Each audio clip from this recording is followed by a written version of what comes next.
mukomana anonzi Joseph Kalimbwe aiwa sezviri kuonekwa navanhu vese munyika yeZimbabwe. Toona vakomana vepanyika yeZambia vari kuve vachikombelera vachiti musikana anonzi Advocate Fadzai Mahere mazuva ano akuti zizi kwakanaka ero.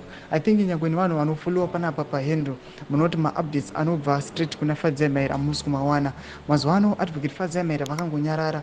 We don't know her whereabouts kana kuti what she is up to, but panapa tinoreceiva mashoko anobva kuZambia tichiona kuti aiwa these guys vanyatsokuziva kuti aiwa machinji champions munyika yeZimbabwe ndevapi. Sezvinokuzikanwa nemunhu wese kuti avana Mahere ndo vanhu chaivo chaivo. Toziva kuti kunyange zuva rikabuda nekupi they will never disappoint. Saka ndipenda mashoko ambira nyuko pana ndobva subscribe or like kuti ndipele icon. Timida pahendo ya Joseph Kalimba noposta Advocate Fadzai Mahere wamuri kuona avonyera chiti. I've not seen any tweets from her in a long time.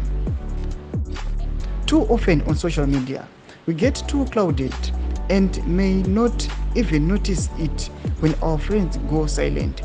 Wherever you are, Fadzi, I hope you are okay.